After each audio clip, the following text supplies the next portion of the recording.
Patrie, le travail bien fait et la bonne communication, la TVT au cœur de votre vie.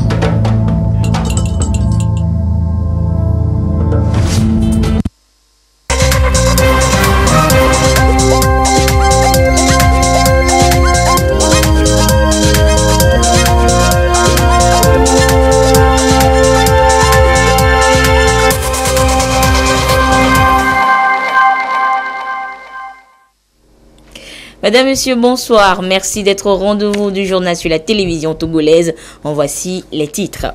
Un nouveau pas franchi dans l'amélioration des conditions de vie des enseignants togolais.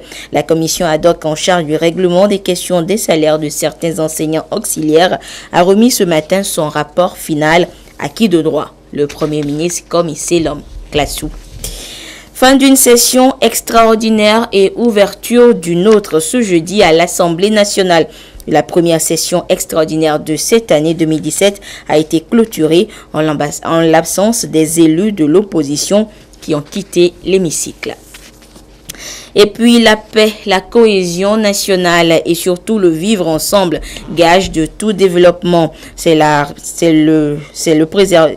préservation de ces valeurs justement qu'ont appelé les populations hier les ministres conseillers du président de la République lors de leur conférence de presse. Retour dans cette édition sur ce message. Tout de suite donc dans ce journal. Voilà pour les titres de cette édition. Bonsoir une fois encore. Et d'abord, nous débutons avec les échos de la présidence de la République où le chef de l'État Forest Zimnania Zingbe s'est entretenu ce jeudi avec deux personnalités. D'abord, avec l'envoyé spécial du président égyptien en la personne de l'ambassadeur Raouf Saad. Leurs échanges ont essentiellement porté sur le renforcement des relations de coopération entre le Togo et l'Égypte. Nous écoutons l'émissaire égyptien au micro de Honoré Modjro. Je suis arrivé avec un message de son Excellence président Abdel Fattah Sisi, président d'Égypte, pour son frère, le président de Togo. Le président m'a envoyé comme son représentant personnel de rencontrer son Excellence, le président de Togo, et quand même de discuter les relations bilatérales, commerciales, économiques, d'investissement, tout ça, et pour donner le momentum, pour accélérer les relations fraternelles entre nos deux pays et aussi pour notre coopération dans le cadre africain et le cadre international. En seconde audience, le chef de l'État a échangé avec le représentant résident de la Banque africaine de développement BAD au Togo en fin de mission. Avec le président de la République, ils ont fait le tour d'horizon des relations de coopération, de partenariat entre notre pays et la BAD. Nous écoutons Serge Nguessan au sortir de l'audience, toujours au micro de Honoré Modjro.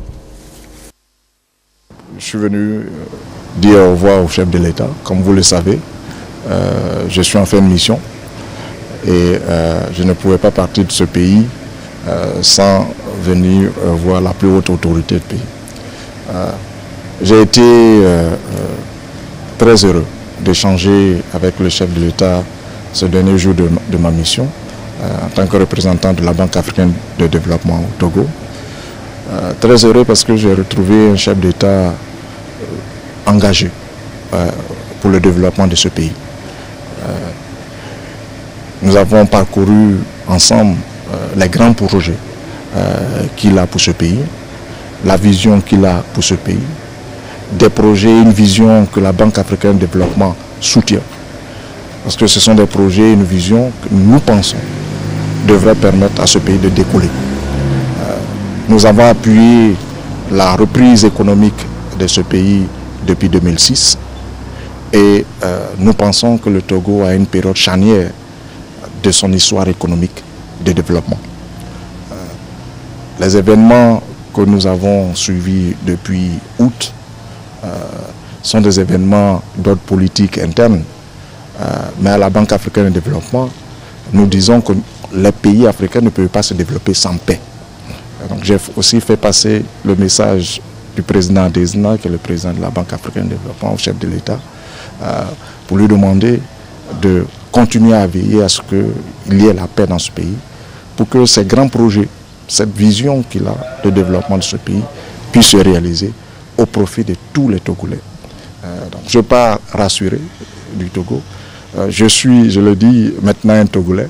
Je serai le premier ambassadeur du Togo sur le continent et soyez convaincus que vous avez, et je l'ai répété au chef de l'État, le soutien de la Banque africaine de développement pour le développement de ce pays. La BAD va se renforcer avec les différents appuis que le chef de l'État a aussi présentés lors de notre audience. Et je suis convaincu que la BAD fera tout son possible pour que cette vision de progrès, cette vision de réussite sociale pour tous les Togolais puisse se réaliser avec l'assistance de tous vos partenaires.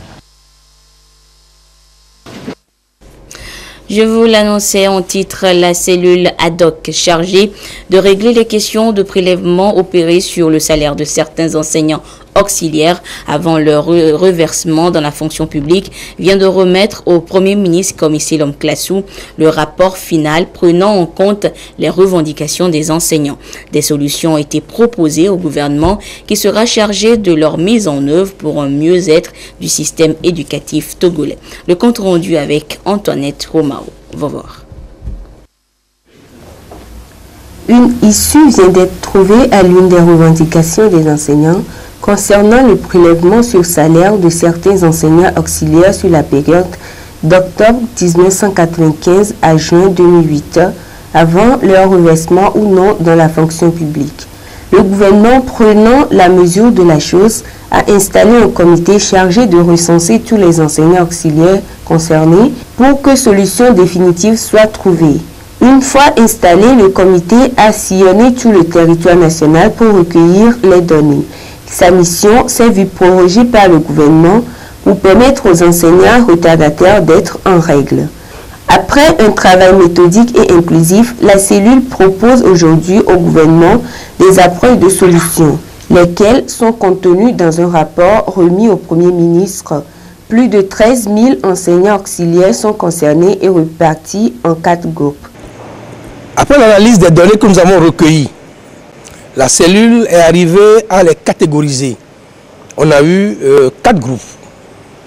Le premier groupe, c'est le groupe des enseignants auxiliaires qui, devenus fonctionnaires, ont approché la caisse de retraite pour valider leur service auxiliaire. Ceux qui sont en cours de validation. Dans ce premier groupe, au nombre de 5512, y compris les décédés.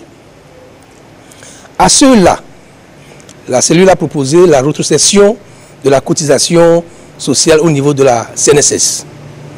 Eux, ils bénéficieront de leur pension complète.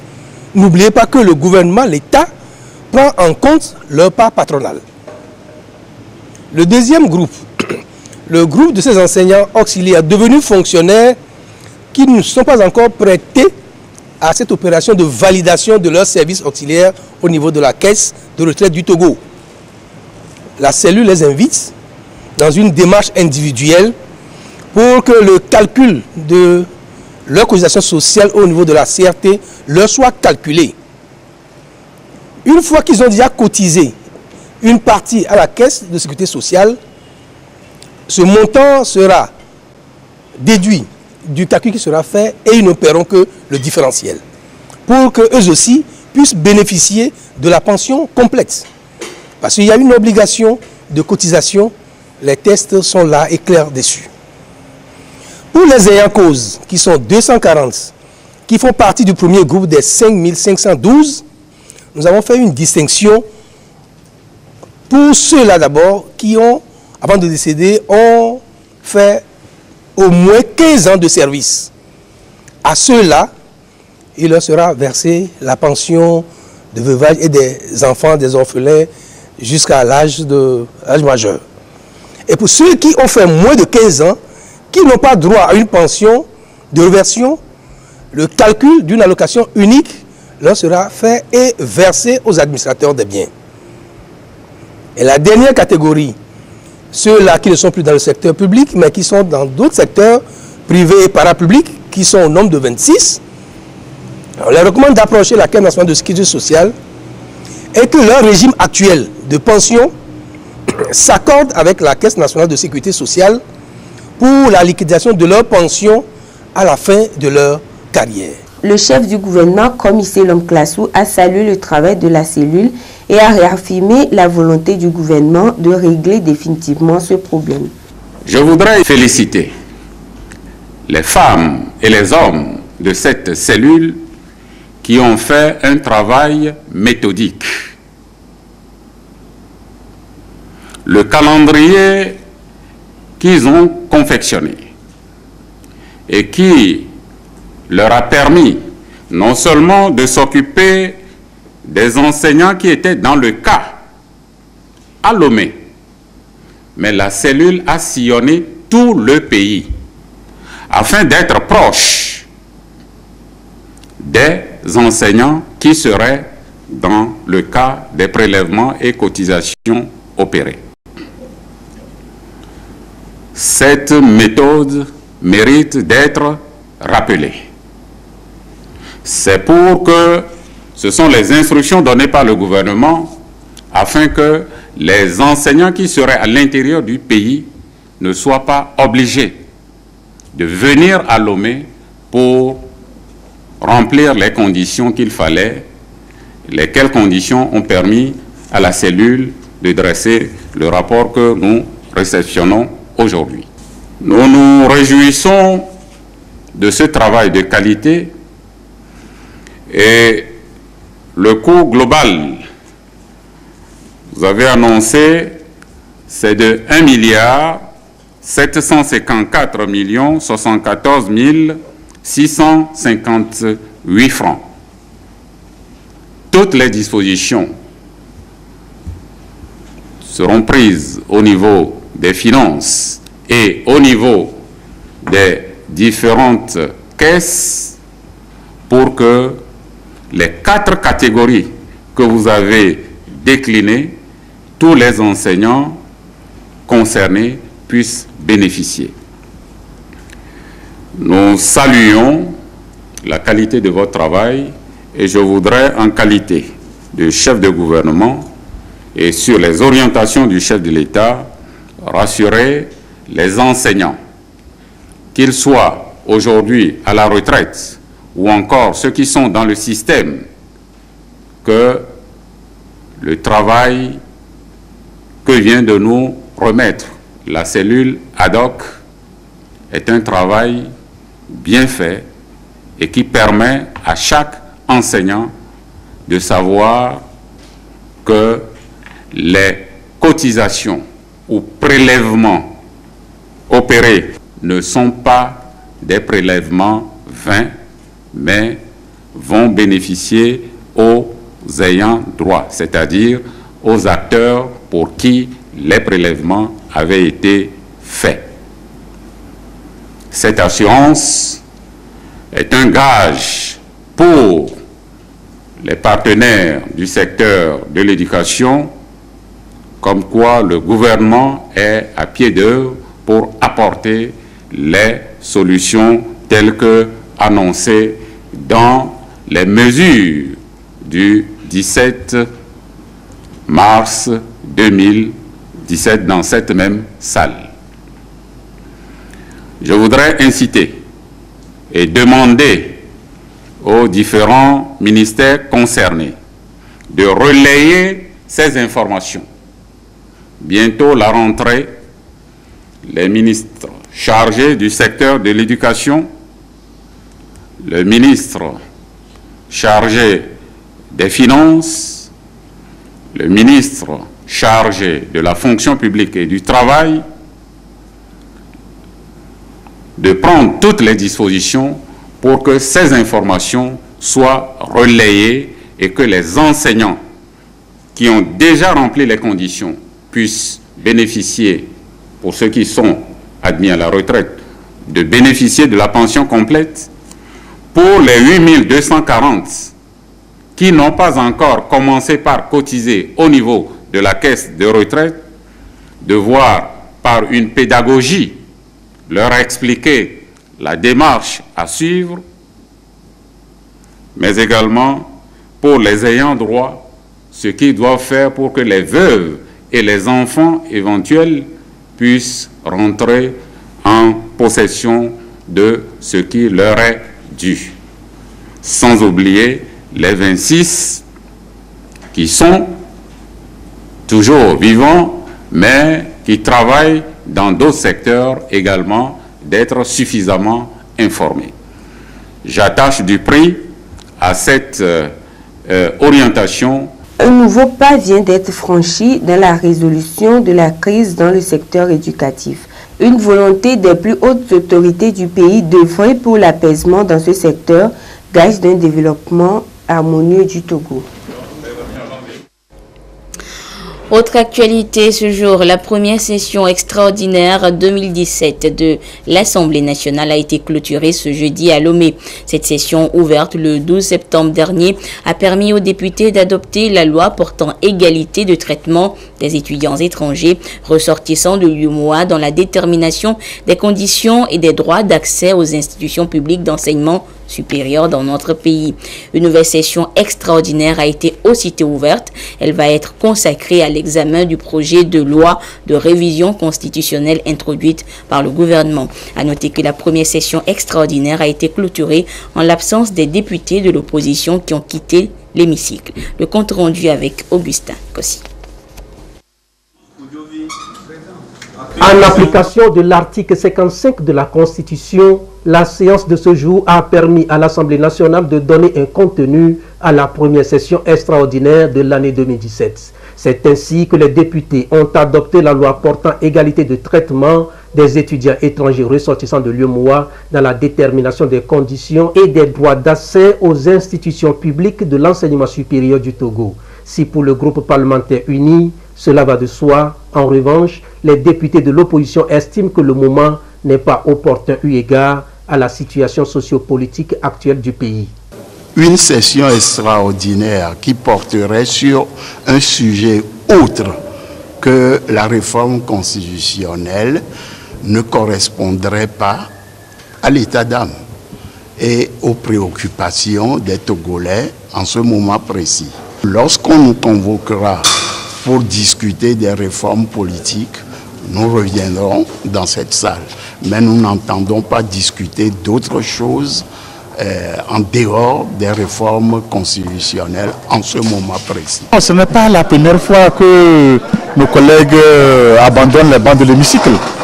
Il y a à des moments donnés où nous sommes face à des décisions importantes pour la nation. Ils ont toujours ce comportement en faisant la politique de la chaise vide. Mais l'essentiel, c'est que nous avons quand même marqué notre volonté d'étudier au moins un texte consacré à la session extraordinaire. Nous sommes dans la logique de respecter quand même les dispositions de notre constitution et de notre règlement intérieur. En l'absence de l'opposition, la loi a été votée à l'unanimité par les députés présents. Pour le ministre de l'Enseignement supérieur et de la Recherche, Nick Broom, c'est un outil d'intégration sous-régionale et de coopération interuniversitaire à travers le principe d'égalité d'accès aux frais et aux œuvres universitaires. La représentation nationale du Togo vient ainsi de doter notre pays d'une loi qui permettra aux étudiants étrangers de s'acquitter des frais au même taux que les nationaux dans toutes nos institutions d'études supérieures. Cela évidemment va favoriser la mobilité dans l'esprit du système LMD qui est la réforme majeure intervenue dans notre espace communautaire depuis quelques années.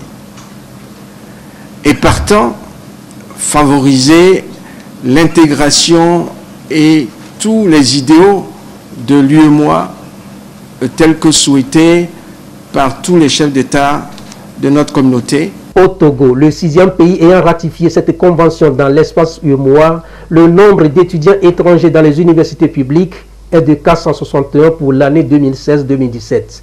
La démarche répond selon Daman Dramani, président de l'Assemblée nationale, aux exigences de l'intégration dans la sous-région. Avec la clôture de la première session extraordinaire, les délibérations sur les autres textes de loi, notamment le projet de budget du Parlement gestion 2018, également inscrit à l'ordre du jour, sont ajournés afin de répondre au cas de force majeure créé par la crise sociopolitique.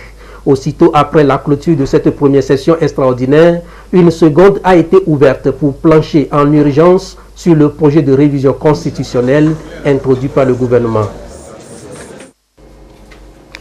Et à cet effet, le président de l'Assemblée nationale informe les députés que la commission des lois constitutionnelles de la législation et de l'administration générale saisie pour étude au fond du projet de loi portant révision constitutionnelle commence ses travaux demain vendredi 15 septembre 2017 à 9h à l'Assemblée nationale. Conformément à l'article 42 alinéa 1 du règlement intérieur du Parlement, tout député a le droit d'assister aux séances des commissions et de participer à leurs débats. La paix, la cohésion sociale et surtout le vivre ensemble sont gages d'un développement harmonieux dans tout pays. Ces valeurs nécessitent d'être préservées et surtout au Togo. C'est l'appel lancé à la population hier à Lomé par les ministres conseillers du président de la République lors d'une conférence de presse. Les conseillers ont également fait le point sur la situation sociopolitique de cette dernière semaine dans notre pays. Le compte rendu avec Prudence Zissou. Le Togo a entamé il y a quelques années un processus de réconciliation qui implique toutes les forces vives du pays pour le bien-être des communautés. Cette dynamique de promotion de la paix et du vivre ensemble entre les Togolais nécessite d'être poursuivie et préservée pour le développement harmonieux du Togo. Face aux manifestations de rue émaillées de violence qu'a connu le pays ces dernières semaines, les ministres conseillers du président de la République ont invité la population au calme et à la retenue pour garantir le vivre ensemble, le fondement même d'une nation. Le président de la République, le gouvernement, appelle une fois encore au calme et à la retenue afin que nous retrouvions rapidement le climat de paix et de sérénité qui prévalait avant ces malheureux événements. On est préoccupé par le fait que certains actes montrent que il y a des dérives à craindre. Vous voyez ce qui se passe dans notre sous-région. Jusqu'à présent, notre pays est préservé. Qui d'entre vous voudrait que ce qui se passe ailleurs dans la sous-région arrive au Togo? Est-ce que nous voulons que ça arrive au Togo? Moi, je ne sais pas. C'est ça, c'est les éléments qui préoccupent les autorités et qui préoccupent le président de la République. Selon certains analystes, le Togo est considéré comme un modèle en matière d'inclusion religieuse, d'ouverture politique et économique dans la sous-région. Cette volonté du vivre ensemble, de la cohésion sociale, appelle chaque Togolais à jouer sa partition pour préserver ses acquis et construire un Togo de paix, d'union, de solidarité et de prospérité. La paix, la cohésion nationale et le vivre ensemble, des valeurs indispensables pour le développement du pays et donc pour des activités économiques florissantes. Mais de ces activités ont été bousculées ces dernières semaines par les manifestations politiques organisées des jours ouvrables. Un véritable impact négatif que nous rappelle une fois encore Medina Salami dans le deuxième dossier de cette édition.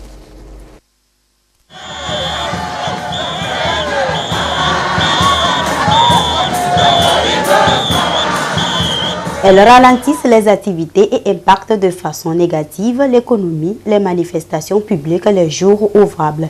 Qu'elles soient pacifiques, autorisées ou non, ce sont des facteurs dépréciatifs qui ont pour corollaire la dégradation de l'image d'un pays. Pour les 6 et 7 septembre dernier au Togo, on estime le manque à gagner économique au niveau de l'OTR, par exemple, à 1,5 milliard de francs CFA à cause des marches et autres manifestations à caractère public. Et lorsqu'on évalue le parcours socio-politique du Togo, on se rend compte que des années 90 à 2005, la croissance économique était de l'ordre de 1%. Mais de 2005 à aujourd'hui, la croissance économique est de 5,5%. C'est dire que les troubles sociopolitiques, ces marches et autres mots d'ordre susceptibles de paralyser les activités peuvent mettre à genoux l'économie du pays et détériorer le climat des affaires. Pour des analystes, les perturbations et autres effets néfastes engendrés par les manifestations publiques les jours ouvrables ne sont pas de nature à contribuer au développement économique. Lorsque les voies sont bloquées, les boutiques et marchés fermés, il est clair qu'aucune économie ne saura prospérer dans l'instabilité. Et si l'on agit autrement, cela ne fera que renforcer la cohésion sociale et l'image du pays.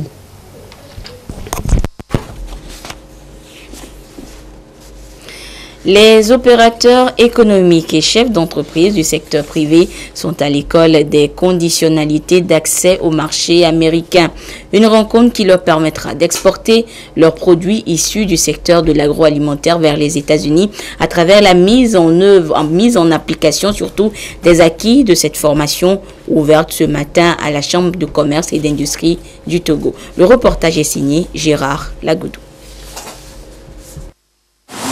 L'accès au marché américain est subordonné au respect des critères relatifs à la qualité, à l'emballage et à bien d'autres normes exigées auprès des producteurs.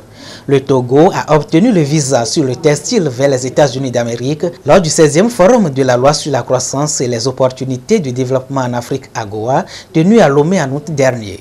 Aujourd'hui, les regards sont tournés vers un autre secteur, l'agroalimentaire, ce qui justifie la tenue de cette session initiée par la Chambre de commerce et d'industrie du Togo et les partenaires West Africa Trade and Investment Hub et l'USAID au profit du secteur privé, opérateurs économiques et chefs d'entreprise. Pour rehausser la barre, c'est d'apporter l'information vers ces entreprises. Aujourd'hui, le mécanisme, ils n'ont pas le mécanisme, ils ne savent pas comment pouvoir exporter en direction des États-Unis. Il y a des exigences pour la qualité des marchandises à exporter en matière d'agroalimentaire. C'est pourquoi l'expert américain est là pour nous accompagner et ça ne sera pas le dernier atelier. La ministre du Commerce et de la Promotion du secteur privé a exprimé la reconnaissance du gouvernement à l'ensemble des acteurs impliqués dans l'organisation du 16e Forum AGOA et a exhorté les participants à cette rencontre à une meilleure appropriation des conditions d'accès au marché américain avec des produits issus du secteur de l'agroalimentaire. Le 16e Forum AGOA a tenu toutes ses promesses avec des engagements forts du secteur privé, à travailler aux côtés du gouvernement pour, entre autres, améliorer l'environnement à l'exportation, faciliter l'accès au financement et à l'investissement et renforcer les capacités des acteurs pour maximiser les opportunités d'accès au marché américain.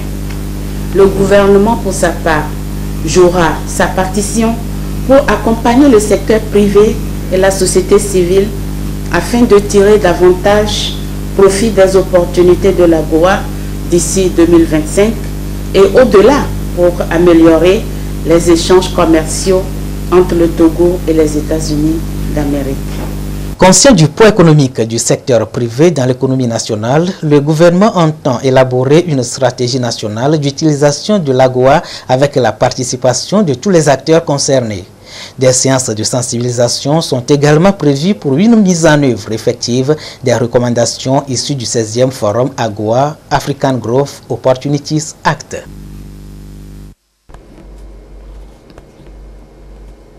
Et direction maintenant la région des Savanes où les producteurs de l'or blanc, le coton de la région sont en rencontre bilan. Une activité qui fait partie des actions périodiques programmées par l'Union des producteurs de la région des Savanes pour ainsi booster la filière coton qui vise 200 000 tonnes à l'horizon 2022. Des précisions avec la correspondance sur place de Désiré Aloy. La filière coton, un espoir pour les producteurs. Avec la nouvelle politique de la NSCT, des efforts sont consentis en amont pour les résultats probants. Les acteurs mobilisés s'investissent pour booster la production et atteindre l'objectif de 100 000 tonnes à l'horizon 2022. Sur le terrain, les producteurs appelés cotonculteurs travaillent en groupement. L'Union des cotonculteurs au niveau régional des savanes sont en assemblée générale ordinaire pour faire le bilan exercice 2016-2017 qui a apporté 5 milliards 308 millions de francs CFA aux braves producteurs de l'or blanc dans les savanes. Nous avons les groupements dans les villages, dans les cantons, et ces groupements dans les villages et cantons sont réunis en groupement pour la préfecture, et ces groupements de préfecture sont réunis pour la région. Aujourd'hui, nous sommes là pour la région. Chez nous, il y a une chronologie qu'on doit suivre. Donc après 3 mois, nous nous retrouvons pour voir qu'est-ce qu'on veut faire, qu'est-ce qui ne va pas. Nous les techniciens, nous sommes en collaboration. Entre nous les techniciens de la santé, il y a la collaboration. On parle le même langage sur le terrain. C'est ça notre force de frappe.